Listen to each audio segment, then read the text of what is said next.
అమ్మో అమ్మో అమ్మో, ఆ రాజశేఖర్ వచ్చి చూసి వెళ్తాడనుకుంటే శ్వేతను తీసుకెళ్తానంటున్నాడేమిటి? ఆ శ్వేత చచ్చినా రాదు.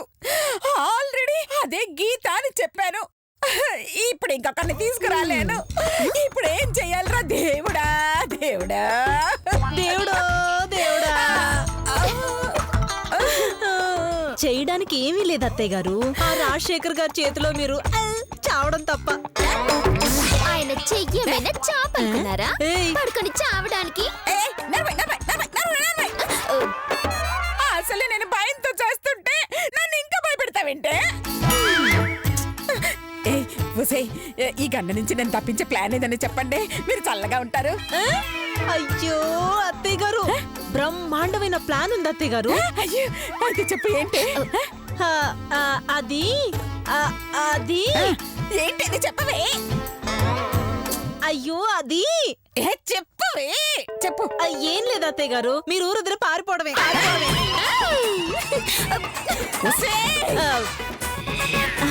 పోనీ ఇంకొక ఐడియా ఉంది చెప్పనా? ఏమీ లేదు అత్తయ్య గారు, గీతలాగా నేను గౌన్ వేసుకోనా?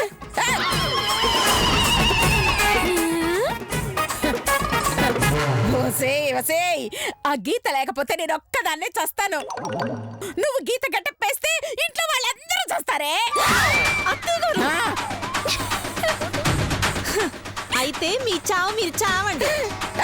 రేపు రాజశేఖర్ గారి చేతిలో కుక్క చావు చావడానికి రెడీగా ఉండండి. పాపం మిమ్మల్ని ఆ దేవుడు కూడా కాపాడలేడు. రేపే మీకు ఆఖరి రోజు. హ్యాపీ జర్నీ అత్తయ్య గారు. అత్తయ్య గారు బాయ్ అత్తయ్య గారు. అత్తయ్య గారు నన్ను కాపాడండి. అయ్యో దేవుడా దేవుడా, అయ్యో ఈ పరిస్థితిలో నాకేమి తెలియట్లేదు, నువ్వే కాపాడాలి. అయ్యో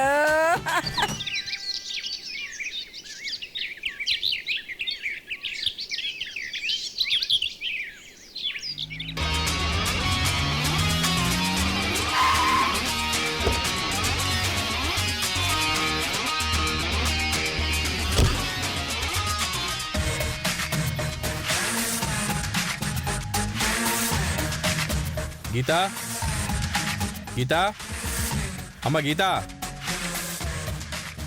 గీతా. అయ్యో రాజశేఖర్ గారు కూర్చోండి. పర్లేదు.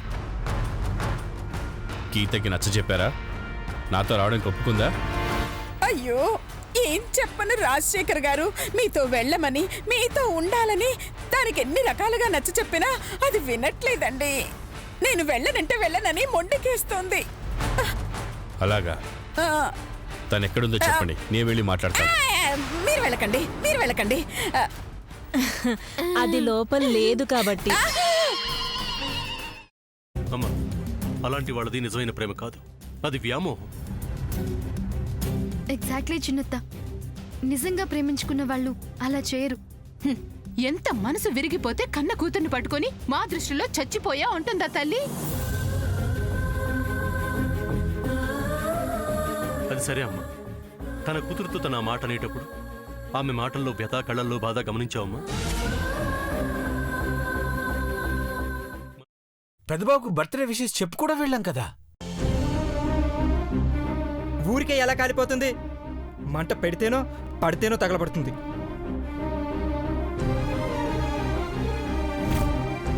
కరెక్ట్ చిన్నబాబు, నీకొచ్చినట్టే నాకు డౌట్ వచ్చింది.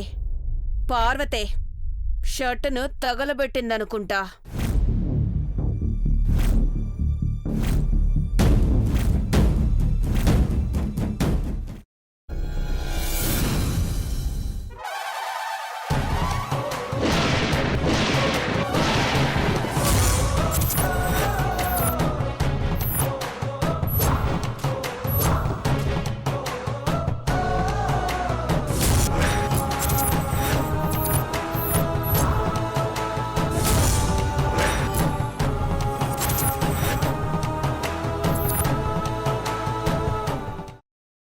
తర్వాత పొట్టు తీసేసి చాప్ చేసి పక్కన పెట్టుకోవాలి. ఒక ప్యాన్లో కొద్దిగా నూనె వేడి చేసి అందులో ఆవాలు, మినప్పప్పు, శనగపప్పు, కరివేపాకు, సన్నగా తరిగి పెట్టుకున్న ఉల్లిపాయలు వేసుకుని 1 నిమిషం పాటు వేయించుకోవాలి. ఆ తర్వాత కాల్చి కట్ చేసి పెట్టుకున్న వంకాయని కూడా అందులో వేసుకుని బాగా మిక్స్ చేసి బౌల్లోకి ట్రాన్స్ఫర్ చేసుకుని అందులో తగినంత చిక్కటి పెరుగు లేదా పల్చటి పెరుగు వేసుకుని మిక్స్ చేసి అన్నంతో కానివ్వండి, చపాతీతో కానివ్వండి సర్వ్ చేసినా చాలా బాగుంటుంది.